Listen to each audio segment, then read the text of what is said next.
Yo les bros, c'est BroGG de la Bro Team Egality. J'espère que vous allez bien, j'espère que vous passez une merveilleuse Pâques en ces périodes de confinement. Goinfrez-vous de chocolat, il paraît que c'est bon pour le moral. Et puis si vous n'avez pas de chocolat à la maison, prenez des bières. Prenez des bières, c'est tout aussi bien. Donc nouvel épisode découverte, hein, tout simplement, pour parler de ce nouvel archétype là qui débarque, qui pop de nulle part et qui arrive partout sur vos plateformes, sur vos réseaux sociaux. Hein, si vous êtes abonné à des groupes tels que Ready for Duel, je pense que ça n'a pas dû vous échapper. Il s'agit du deck Eldritch, hein, tout simplement. Voilà, donc ça a été traduit sur Nalish en français. Qu'est-ce que c'est? Qu'est-ce que ça fait? Pourquoi est-ce que ça a l'air d'être aussi fort? Pourquoi en tout cas c'est aussi représenté sur les tournois en ligne? Donc on va essayer de découvrir ça ensemble en découvrant un petit peu l'archétype autour de cette vidéo. Voilà, tout simplement. Cet archétype-là est pas encore sorti chez nous. Je crois qu'elle sort en fait cette semaine, hein, parce que sa sortie a été décalée.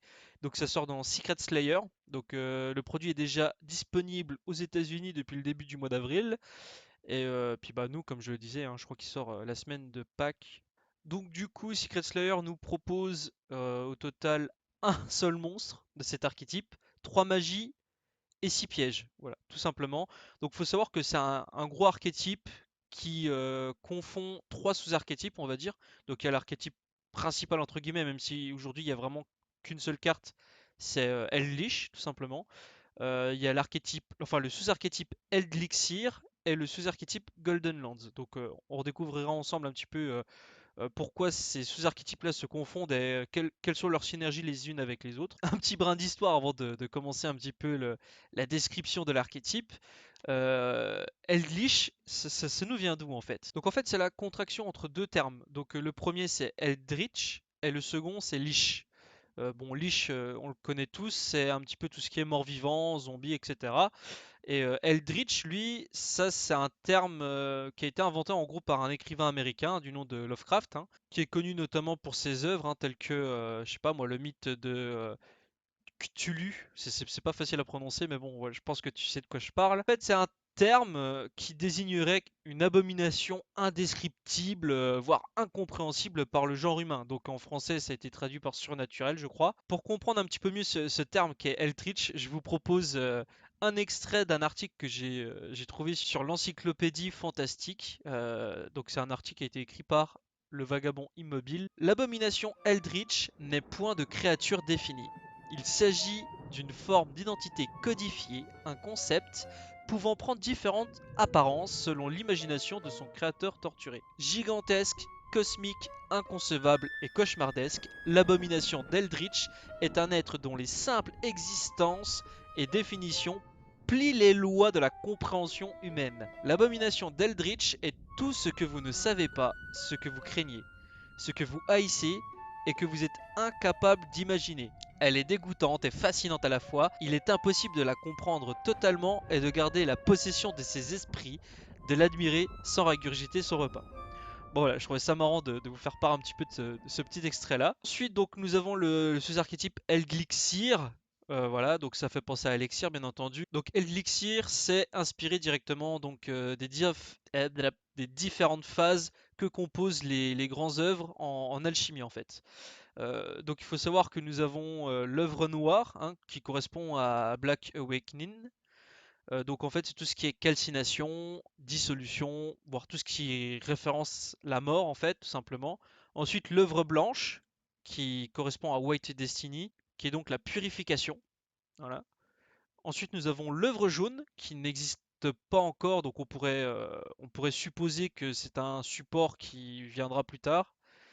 Donc c'est la sublimination. Et enfin nous avons l'œuvre rouge, donc Scarlet Sanguine, qui elle correspond à l'incandescence, la création de la pierre philosophale. Voilà. Et enfin donc le dernier archétype qui est donc Golden Lands, donc ça réfère directement à tout ce qui est Eldorado, voilà, les terres dorées, tout simplement. Donc du coup le game style du deck, quelle est sa mécanique, comment le deck s'articule, etc. Donc c'est un deck qui se veut très stall, c'est-à-dire qu'il est impassable, littéralement impassable, c'est une véritable muraille de Chine. Il est très compliqué à passer, hein, c'est un peu Gandalf, hein. Vous ne passerez pas. Voilà, c'est un petit peu ça le deck. Et en gros, bah, on a déjà un boss qui revient sans cesse du grave, hein, donc c'est un zombie. Quand il revient du grave, il devient compliqué à passer parce qu'il devient indestructible et il booste ses stats. En plus de ça, les MP, eh ben, elles reviennent sans cesse, hein. On a l'impression que c'est un peu un hydre le truc, hein, c'est-à-dire tu lui coupes une tête, t'en as deux qui repoussent. Bah, le deck là, c'est exactement pareil, hein. C'est pratiquement la même mécanique en fait que Multirole dans Sky Striker. C'est-à-dire que bah, les MP, elles se bannissent du cimetière en fait pour en reset du deck, voilà, tout simplement. Donc elles fonctionnent par paire, hein. Donc pour rappel, il y a les Elixir et les Golden Lance, donc l'une appelle les autres. Donc en fait, tu as les Elixir d'un côté qui vont apporter en stabilité et en vitesse au deck. Et les Golden Lands, elles sont plus là pour apporter du stall et du contrôle à la fois. Voilà, elles savent faire un peu les deux. Le boss monster, Eldritch, il a deux effets. Le premier s'active dans la main, donc il se révèle. Donc très important à noter, hein, il se révèle. Il envoie une MP depuis la main au cimetière, donc ça c'est la condition, hein, un petit peu d'activation de l'effet, hein, c'est d'avoir Eldritch et une MP.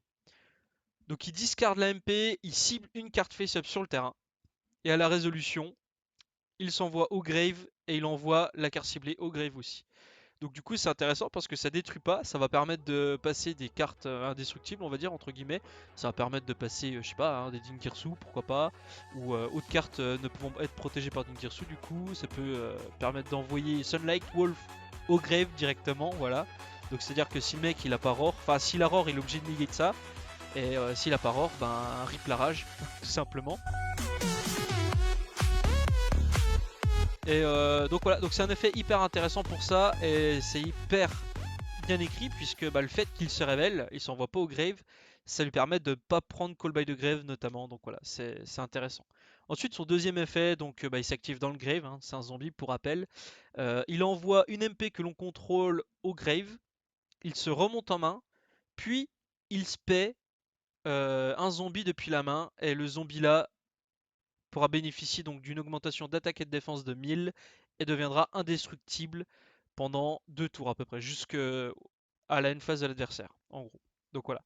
Donc c'est cet effet là qui est aussi incroyable puisque ben, c'est là qu'on va avoir un boss monster très compliqué à passer. Si on décide de le jouer avec un autre engine zombie, bah, ça va permettre de booster des zombies, donc ça peut être intéressant. Mais en tout cas, dans l'engine pur qu'est Eldritch, bah, il se spé tout seul, hein, comme un homme, hein, tout simplement. Donc voilà, donc c'est comme ça que fonctionne le deck, c'est autour de cette carte là, et c'est lui qui va un petit peu hanter l'adversaire, voilà, c'est l'Eldritch. Pour le sous-archétype Elixir, donc bah, toutes ces cartes là, les trois, permettent de spé le boss ou un autre zombie de partout en fait. Donc en fait, elles peuvent le spé de deux endroits différents, chacune. Awakening, qui va permettre de spé le boss du deck ou de la main. White Destiny permet de spé de la main ou du grave, et Scarlet Sanguine permet de spé du grave ou du deck, voilà tout simplement. Donc à savoir que elles permettent toutes de spé le boss, et si on contrôle déjà le boss, on peut spé n'importe quel autre zombie. Bon, on va un peu s'en battre les couilles hein, si on le joue pur, parce que les deux seuls zombies qu'on joue dans le deck compétitif, on va dire entre guillemets, bah donc c'est l'Eldritch et H. Voilà, et donc H, on va pas vouloir l'aspect. Malheureusement, aujourd'hui, on n'a encore aucune carte qui permet de recycler à la main. Ce sera peut-être la prochaine, hein, ce sera peut-être Yellow, hein, qui permettra de, je sais pas, peut-être de recycler du Grave ou de la zone bannie à la main. Ça pourrait être vraiment pété parce que bah, aujourd'hui, en fait, tout ce qui bannit Eldritch rend le deck plus faible, on va dire. Si demain tu as une carte comme ça qui sort, bah, c'est incroyable parce que bah, Eldritch, en fait, il meurt définitivement jamais, il a plus aucun point faible. Et d'un autre côté, ça permet de recycler H, donc ce serait vraiment incroyable.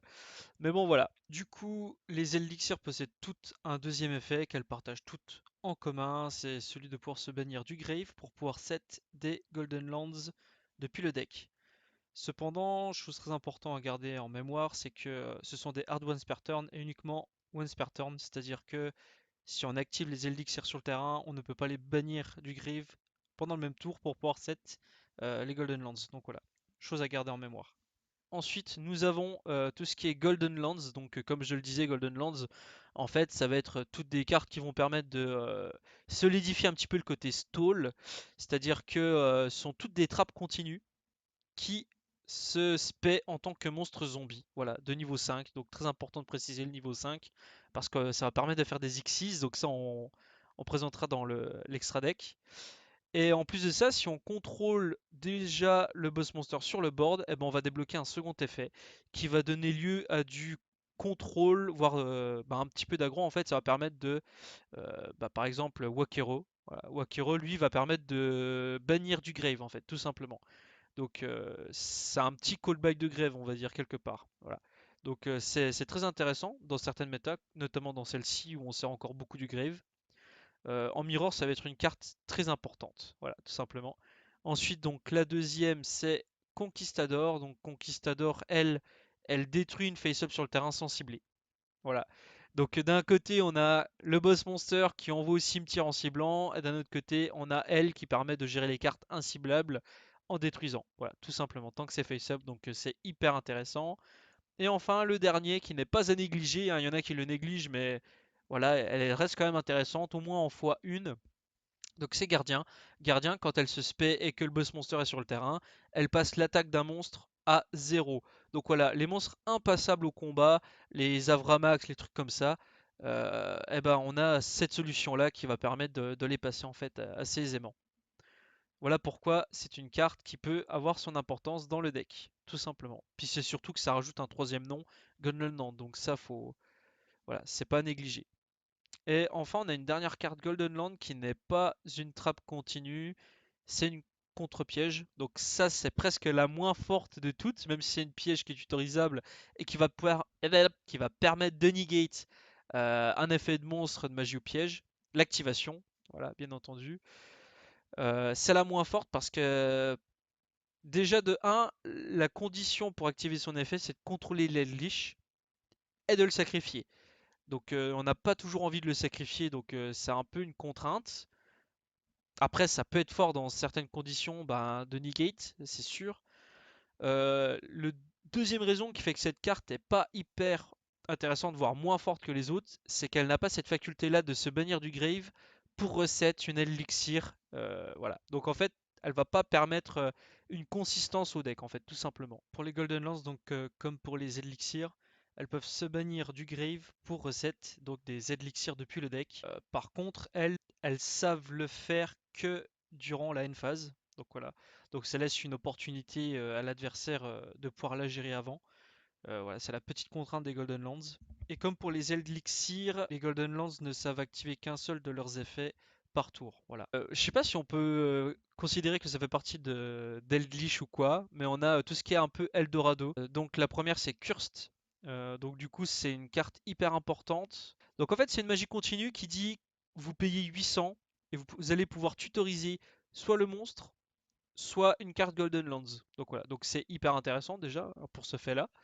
Et ensuite, quand elle est envoyée du board au grave, elle va pouvoir envoyer une carte Golden Lands au grave, voilà. Ou Edgley, je crois aussi, tout simplement. Donc c'est hyper polyvalent en fait, c'est incroyable. Les deux effets peuvent être utilisés une fois par tour. C'est ce qui rend la carte incroyable, c'est que dans le même tour, on va pouvoir ajouter et envoyer au cimetière. Donc c'est vraiment fort comme carte. Il y a énormément de combos possibles avec. Et ensuite, on a l'Eldorado Adelantado. Voilà. Moi, j'ai un peu de mal avec l'espagnol. Donc, cette carte, elle est jouée nulle part. On va shuffle back dans le deck 3 cartes bannies. Si c'est 3 Elixir de noms différents, on va pouvoir raser tout le board. Voilà, ça détruit tout sur le terrain. Et si c'est 3 Golden Lands de noms différents, on va diviser les points de vie de l'adversaire par 2 et on va récupérer euh, ces points-là. Voilà, tout simplement. Donc c'est nul parce que elle ne porte ni le nom d'Elixir ni le nom de Golden Lands, ce qui fait qu'elle ne peut pas être set du deck. Elle n'a pas cette faculté-là non plus de se bannir pour en reset d'autres du deck. Maintenant, on va voir assez rapidement qu'est-ce qui peut jouer, qu'est-ce qui peut être joué dans l'extra deck. Donc on pense à des cartes comme Gustav Max. Pourquoi? Parce que le boss monster est niveau 10. Voilà, c'est un fait qui est complètement craqué. Donc du coup, ça va nous permettre de jouer des Xyz tels que Gustav Max qui vont permettre de burn l'adversaire de 2000. Même au time, le deck ne perd pas. C'est incroyable. On a aussi le gros Super Dreadnought là. J'ai du mal à prononcer son nom. Donc c'est ce qui va pouvoir mettre des létales. En fait, le deck a pas une grosse faculté, même s'il a des grosses statistiques, d'attaque et de défense n'a pas une grosse faculté à push, on va dire.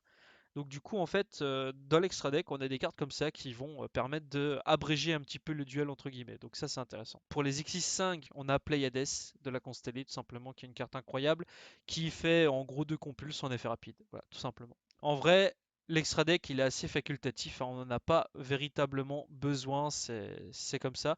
Ça va nous permettre de jouer des cartes telles que Pot de l'extravagance, hein, en Extender. Voilà, donc là, on est sur la partie Extender, stabilité, draw power, on va dire. Donc Pot de l'extravagance est totalement une carte jouable dans le deck. Une autre carte qui est aussi chère que Pot de l'extravagance aujourd'hui, mais il y a l'âme des magiciens qui peut être également très, enfin, incroyable. Il faut savoir que dans le deck on fait pas de normal summon, donc du coup on n'a pas besoin de jouer des briques, des magiciennes, je sais pas quoi, de niveau 6 là, à foolish avec l'âme des magiciens. On a juste à norme l'âme des magiciens, utiliser son effet, envoyer 2 cartes que l'on contrôle au grave pour draw 2. Ça va permettre donc de trigger des effets au grave pour en reset d'autres du deck, tout en, enfin, ça fait une plus-value incroyable. Voilà, l'âme des magiciens peut être totalement incroyable dans le deck. Et pour les plus budget d'entre nous, on peut jouer aussi, pourquoi pas, Popper Up. Voilà, ça va coûter un petit peu de points de vie, mais tout simplement, on va pouvoir défausser jusque 3 cartes que l'on a dans la main au grave pour en draw autant. Voilà. Et après, on va perdre des points de vie pour le nombre de cartes que l'on a en main, parce qu'on va pas se pète de monstres pot artistes, tout simplement. Mais en gros, c'est incroyable puisque ben voilà, tu draws 3 et les Golden Land et les Elixirs que tu as balancés au grave, bah, elles vont se bannir pour en reset d'autres du deck. Donc c'est aussi une carte qui peut être incroyable. Comme Extender qui est totalement incroyable et quasiment indissociable du deck, on a bien entendu Foolish Burial Goods. Donc bah, ça c'est incroyable, hein. On choisit la carte Golden Lands ou Elixir qu'on a besoin d'envoyer au grave pour reset l'autre partie du deck. Voilà. Enfin voilà, pour moi c'est indispensable ce genre de carte. Gamma, étant donné qu'on contrôle pas toujours de monstres, et avec Golden Lands Forever, là, on va pouvoir sacrifier le monstre que l'on contrôle, ça va nous laisser le champ libre pour faire d'autres negates avec Gamma. Donc voilà, c'est des possibilités qu'on a. Skill Drain qui est hyper populaire dans le deck. Faut savoir que les effets de nos monstres, on les a soit dans le cimetière, soit dans la main. On n'a aucun effet quasiment sur le terrain, à part avec nos Xyz. Donc voilà, donc Skill Drain est une carte qui peut être totalement incroyable si on l'hard draw. Ensuite, on peut avoir toutes sortes de floodgates en fait, telles que Summon Limit, pourquoi pas. Ne pas jouer d'Arcane Be Only One, hein, c'est une fausse bonne idée. Ça va bloquer la game, surtout. Voilà, ça va résoudre aucun problème. On a Solemn Judgment qui est hyper fort, enfin hyper populaire en tout cas, dans le deck. Il faut savoir que le deck il se protège relativement bien. Il protège relativement bien les points de vie. Donc payer des points de vie, payer la moitié de nos points de vie pour se protéger, d'autant encore plus, voilà, c'est vraiment pas grave. Surtout que bah, ça va permettre.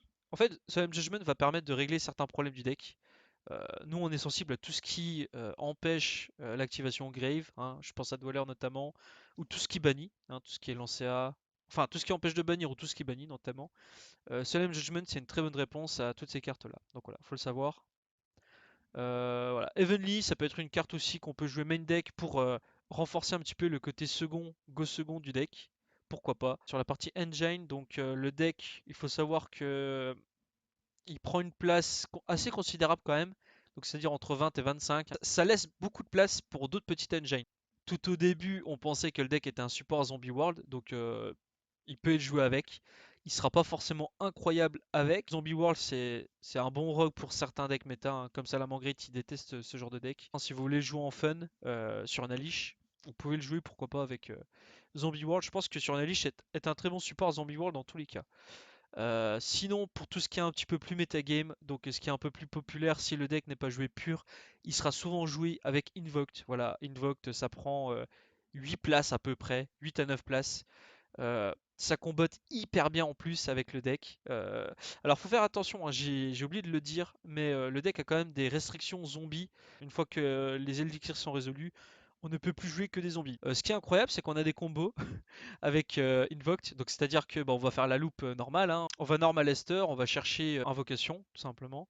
On va activer Invocation. Donc on va bannir du terrain à Lester. Et on va envoyer au cimetière l'Eldritch. Voilà. Et ça, c'est complètement incroyable parce qu'après, bah, je sais pas, tu vas set par exemple Cursed. Tu vas faire effet d'Eldritch. Tu vas envoyer Cursed au grave. Tu vas spell Eldritch, il sera indestructible, il aura 1000, enfin 3005-3008. Et en plus de ça, tu auras l'effet de Cursed au cimetière. Enfin, ça, c'est complètement incroyable. Donc, c'est le genre de combo qui est totalement réalisable avec l'engine Invoked. Voilà. Donc, c'est ce qui le rend incroyable. Euh, donc c'est à peu près le seul engine méta qu'on note aujourd'hui avec Eldritch. En tout cas, en deck fun, si on a envie de le confondre avec autre chose et tout, on peut très bien le faire. Voilà, ça peut être n'importe quel engine qui prend la normal summon ou autre, hein.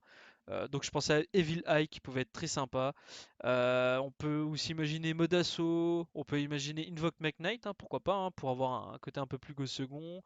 Euh, Enfin voilà, je- en fait, on peut le confondre avec énormément de choses qui prend pas énormément de place. Donc ça, c'est à vous de tester, à vous de voir. Enfin, c'est une des facultés du deck, c'est qu'il peut se confondre avec énormément de choses en fin de compte.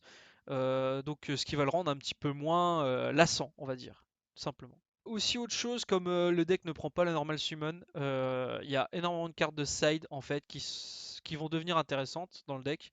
Comme je pensais par exemple la sphère et la lava golem. En fait, le deck peut avoir quelques difficultés à contenir des decks un peu vachement aggro, vachement combo en fait.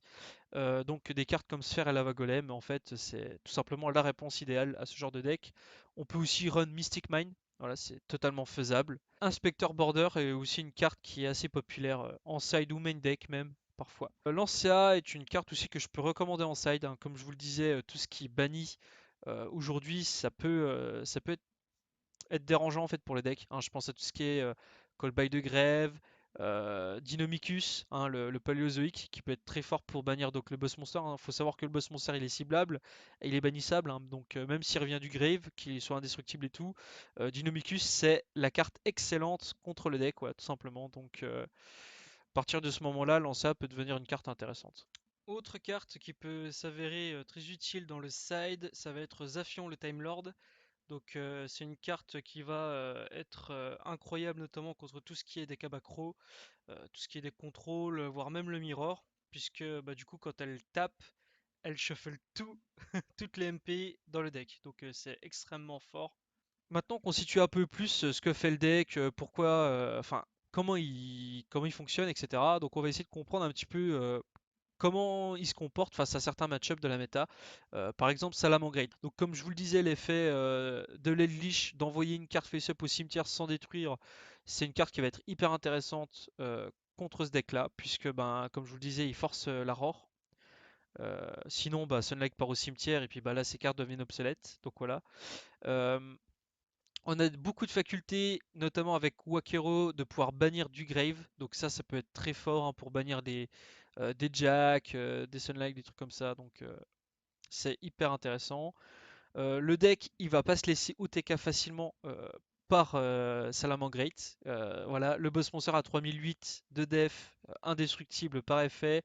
C'est déjà quelque chose qui va devenir compliqué à passer pour le deck. Rage n'est pas une carte incroyable non plus contre le deck, hein, puisque ben, les MP qui va raser avec, ils vont pouvoir se résoudre dans le cimetière pour en reset d'autres. Rage, il permet pas non plus de passer Eldritch.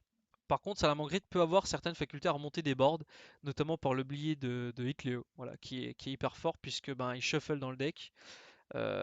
Donc là, ça peut être très problématique suivant certains cas de figure. Et du coup, on va perdre énormément au grind à cause d'Hitleo, tout simplement. Shadow, il est pas du tout à son avantage contre Eldritch, tout simplement parce que bah, Winda devient useless, hein, Eldritch fait très peu de spé.